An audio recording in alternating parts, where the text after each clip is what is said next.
If you have ever told a trans person that learning their name is too difficult for you, you personally owe me $20 in your right leg, which I will then turn into a sick-looking goth-as-hell prosthetic. If you have ever refused to use someone's correct pronouns, you also owe me both your arms, which I will turn into crutches. If you ever told anyone that their name is too hard to pronounce, and that you will personally make up a new name that they will then have to use, I will make your spine into a cane. No one's name is hard to learn. You just never learned unconditional respect for your fellow human beings, and you're also an asshole.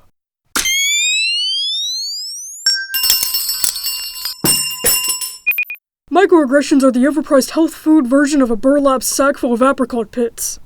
They are polite society's version of bigotry. They're a coward's version of hatred.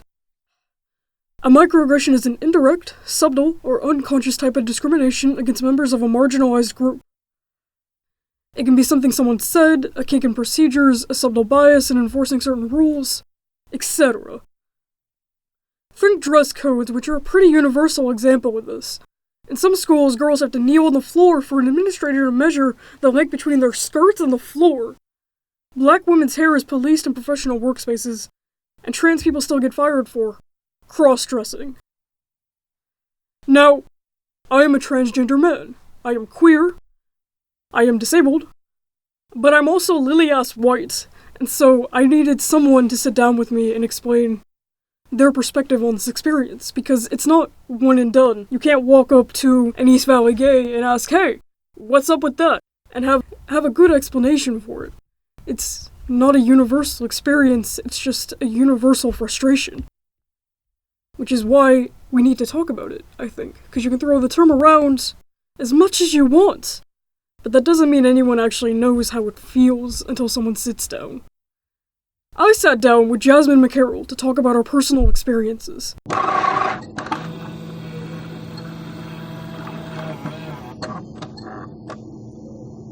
My name is Jasmine McCarroll. I'm a junior mass comm major at Lander University, and I'm proud to be here. What about you?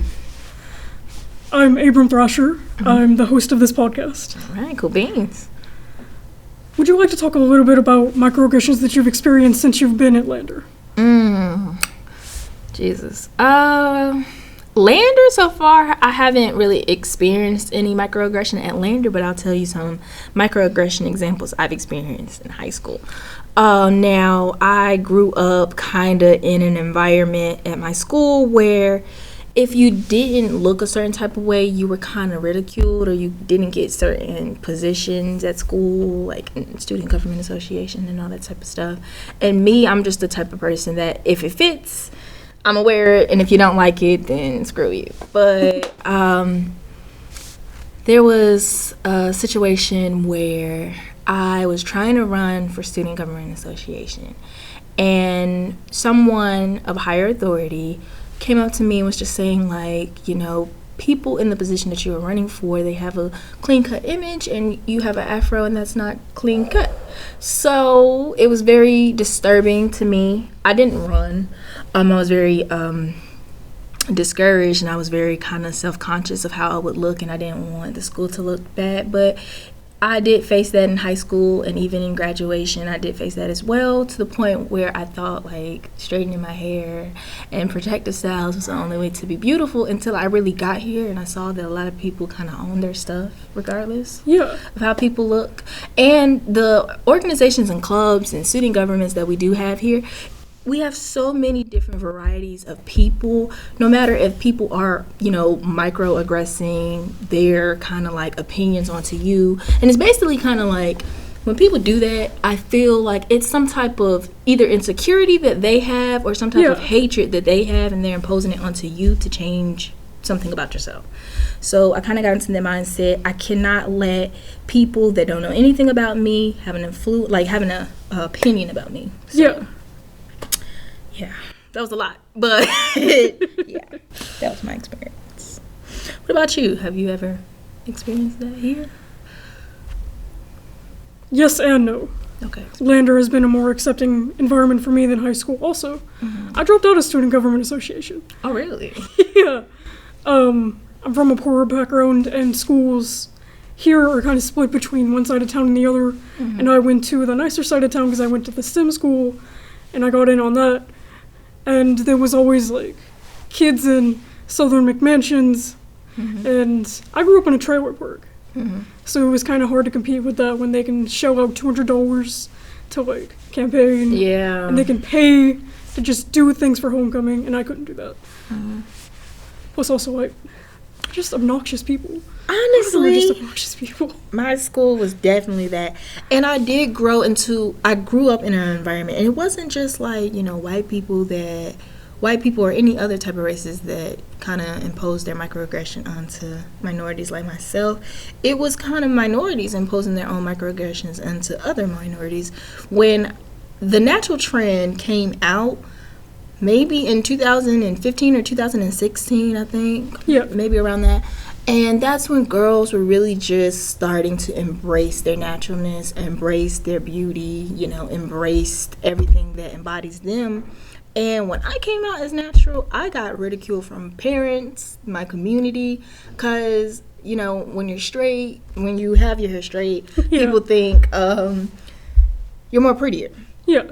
So every time I would get my hair straight, I would hate it. And for some reason, God hated it too, because it would always rain after I got my hair straightened. Literally, every time I would get my hair straight or get like a sew-in or get any type of like tracks or bundles, it would rain the next day. So I just feel like sometimes, like I said, it's that insecurity that people have. But I think as a society, we are growing to kind of be more welcoming. There's still like issues of discrimination in the workplace, obviously, and in schools. It's kind of like hidden, and that's the scary thing, because you never know if you're not qualified or they're just doing this because you're getting to this label, and that's so scary. Applying for workplaces has been an incredibly irritating issue for me, because I don't have all of my paperwork through. It's not changed on a lot of stuff, so I'll turn in an application and it'll go through, and then there'll be like some mismatch on names and it gets dropped. The most irritating thing is I applied for Starbucks. Her name is, she's very sweet. Nancy. Not Nancy. I think I know who you're talking about. Yeah, you know who I'm talking about though. She's very sweet, very grandmotherly. She's like, oh, we have open positions, you can apply, and I did, and she asked about whether it was in the stack, and I said, I was hoping you would recognize my last name, but I guess not. There's a little name discrepancy because there's no legal paperwork, it has to match my social security, and she said, oh, yes, I saw that, and then it disappeared from the stack. So, but of course you can't prove stuff like that. Yeah. There's no way to prove stuff like that. Yeah, there's no way to prove that someone is discriminating against you. And that, like I said, discrimination is one of those things, it's like one of those hidden villains that you never know, and you don't want to name or label somebody as a discriminator, racist, a sexist. You don't want to do it when you don't have your facts. Because it just becomes this huge thing against you more than anything else. Honestly. And trust me, I think I have definitely faced racism in my life. The most ridiculous thing that I've ever heard in my lifetime was from my 4th grade teacher. I ain't gonna put a name like out there, but my 4th grade teacher, and she told me personally, because I was always this vibrant type of child, and when we would do history, I'm just like, my mama ain't tell me that. So I was always like trying to counter argue what she would say, and she went up to me while all the kids were playing, and she was like, Jasmine, you're never gonna do anything in life but pay taxes and die. And she said that to me, and that stuck to me. And a lot of things that she was supposed to teach me at that age that were crucial, I had to learn on my own. Yeah. And she was just basically saying, like, you're going to always have that slave mind mentality. You're going to always look up to somebody. And when you're in the 4th grade, you're like 7 or 8. And to hear that and have that in your mind all the way into elementary school, middle school, high school, and then even in college, it does something to you. But I think for me, it was more of that. I'm glad that she said what she said, because nothing in life is going to stop me. Like, I'm not going to have someone that is going to be my owner and that I'm going to always be their slave. Like, I've met some really cruel people, but I think it's just their insecurities and they don't know how to handle it. So they fuse hate with everything. But I was 7 years old and my mom went up there and cussed her out. Because She was like, what? She's 7. She doesn't know anything. Like, just imagine you being 7 years old and someone that's discriminating against a child. Yeah. A child. I did not know anything right from wrong, but I did know that was hurtful. And it sucks that, it still happens today, and it's really prevalent, and it's really horrible. And I would never want to have a kid or my brother or anybody in this world to go through what I went through. So sounds horrible. It was horrible. Did she get fired? Yeah, eventually she did. Eventually she did, because I think she said something to the right mom and the right student, and they fired her. But I've learned a lot from microaggression. But I can only speak from my experiences as a minority. Yeah. I mean, what about you in, the LGBTQ plus community? Have you ever faced anything not as severe? The worst things I have experienced have always been from my parents. Oh. Which is, in America at least, a pretty common experience. Mm-hmm. It shouldn't be a common experience, but it is a common experience. I've experienced aggression, and I've experienced microaggressions. And this was actually when I came out as bi to my parents. My mom was like, well, no. This came off of a tail end of an aggressive experience. My mom said, you can't be trans because all trans people, they shoot up in drugs, you're going to get AIDS, you're going to die in your 30s, you're never going to be happy, you're never going to your mother's get married. That. Yeah, my mom's also a narcissist, though, so this is par for the course no matter what. Yeah. That's crazy. Yeah. But in a way, in a sense, did you ever feel kind of like self-doubtful of yourself? Like, or did you feel like I have to keep going regardless of what you say? Yes and no. Because when someone repeats, this is a phase, I think you're faking it, you're not still doing that trans thing, or you... Yeah, they say things like that. You're not doing the natural thing, are you? Yeah. Yeah. And it always makes you, like, kind of, well, am I doing this for attention, or am I just doing this for me? Because they say stuff like that over and over and over again. It's or the favorite thing that I've always heard, and me, I'm really modest. Like, I am the type of person, I love anything that has to do with minority excellence in general, but I love to shine light on when people of color, brown or black, whatever it may be, are doing something great in life. Yeah. And people have came up to me, slick comments, like, I just feel like you're unapproachable. And I'm more of the type of person, I don't always, like, okay, if you say something slick, I'm going to check you.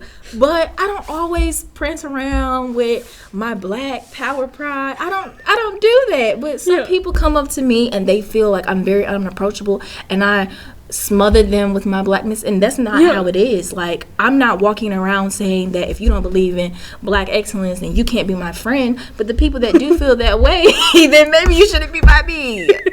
Like, I got into an argument with a friend over it was something really dumb, but I was trying to explain, like, my point of view, and it came back around a few days after the argument. I was trying to explain my point of view through queer history, which is one of, like, my areas of expertise. And they said, the way you were explaining it, it just felt like you were gatekeeping, it just felt like you were pulling out something that's not important to, like, the argument, even though it kind of was. And it just, that too also gets repeated. I just don't think it's important for you to say that all the time. It makes people uncomfortable. And that's the thing. Yeah. How are you going to say that it is not important for me to say? Like, who are you to point out what is important for me to include, what's important for me to stop saying? Like, you don't have that power. And it saddens me. It saddens me so much because I'm really chill. Now in high school, I used to be all that. And when I got into college, I was just like, whenever the time is ready, that's when I'll speak my piece. But it is what it is. Like, I don't have to smother you about certain things. Like, I'm in this class here at Lander. It's a humanities class. And when I tell you, we have, like, fish bowls, and somehow it doesn't matter. Like, fishbowl discussions, it doesn't matter what we're talking about. It always kind of points on race. And literally, I'm in the only black girl in this little circle discussion. And I have one white girl here, 2 white girls over there and a couple of white boys, and they were just like, turns to me, I'm listening. I mean, how do you feel about police brutality and slavery? And I'm just like, how do you feel? How do you feel about it? You don't have to be brown. You don't have to be a minority to feel some type of way, but don't exclude me when it comes to, like, don't make it all about me. Like, it should be a circle discussion that we're all having. It was so crazy, and I was like sitting there just like, really? But people do certain things, and I it's life. I have to learn. Yeah. That happens to me sometimes. They will remain unnamed, but sometimes people will come up to me and it's like, hey, there's this thing going on, I wanted your opinion on it because you're trans and therefore your opinion is important. You're the trans god, and and then they'll ask me something and it's like something I've never fucking heard of in my life, like a YouTube star came out as trans. It's contentious, I'm not really sure. Like about a month and a half ago, I think, and someone pulled me aside and was like, hey, I heard about this thing, what's your opinion on it? And I was like, I have no idea who that is. Yeah. Who are you talking about? I'm not the spokesperson for everything black, and you're not the spokesperson for everything trans. Yeah. You can come respectfully, but don't just come thinking that I can give you all your answers, The more that you know, the more that you'll stop saying ignorant things. But I think some people are just going to be ignorant until they get put in their place. And, some people just are haters, and some people are, I just can't. It's funny. It's really funny because they really don't know what they do wrong. They don't know what they do wrong. They're so oblivious. But yeah, I think that conversation was actually really good. Like, it kind of sparked some things that I didn't even know happens. And I don't know about you, but I always kind of like, when they do that, I kind of brush it off. Yeah. Until like, actually today I actually thought about, these are things that like actually happen, and there's even more stories where people have more experiences with microaggression than us combined, and it's just like, that's ridiculous. Or for me, I've never really gotten this, but I know a lot of people that are black, they have gotten, well, you're pretty for a black girl. Yeah. Yes. Or you talk so elegant for a black person. Oh, you pass so well. Until like they get to me, and I've always been that kind of I've always been that type of student, person, character, that I've always remained the same, whether or not that you like me or not. Sometimes when I was little, I felt like I didn't fit in either community, my black community, or in a community that is white. So I was just always the oddball because I'm too elegant and intellectual for the black community, and I try to act white, but I ain't white. So, it was definitely a challenging moment, but you just gotta own yourself and own who you are, and people who like you will like you, and people who don't can kiss it. Yeah. That's it. It's always those passive-aggressive compliments, too. Like, oh, you passed so well. Oh, I never would have known. Oh, yeah, or you worked so hard, or this, and this. And it's just like, you're so different from all of the other people you I've met. Oh, my gosh. You are, like, so different from everyone else. I thought you were going to be this, but you're definitely that. Like, I can hang out with you. Your kind. Just your kind. It's just so many things that people say, and it's weird because it's not necessarily a white thing. I think people just don't understand how offensive it could be, and maybe we need to teach them, maybe they need to learn on their own, but people definitely need to know what microaggression is and how not to be so that. But it happens in life. I bet even people with authority, they do that same thing, and they don't know what it is until they catch it. So I just always wonder, like, where that comes from in people's brains, where they think it's okay to say that. It's just, I can't even lie. Maybe I've said some things that are offensive to people, and when you catch it, learn from it. Yeah. Don't continue to keep doing it. Or they'll be like, your texture looks really nice, and I've seen girls that's texture that isn't really nice, and I'm just like, okay, like, what is that supposed to mean? Like, I don't know if you ever got that, but you're in your mind, you're like, what is that supposed to mean? Like, It's funny though. But do you have any other questions for me? Because that was a good topic. Unless you have anything else you'd like to say. Word of the day: don't be a hater. Don't microaggress. People that have face, that just live life, and don't let anyone tell you who you are. And that's it. Thank you. You're welcome.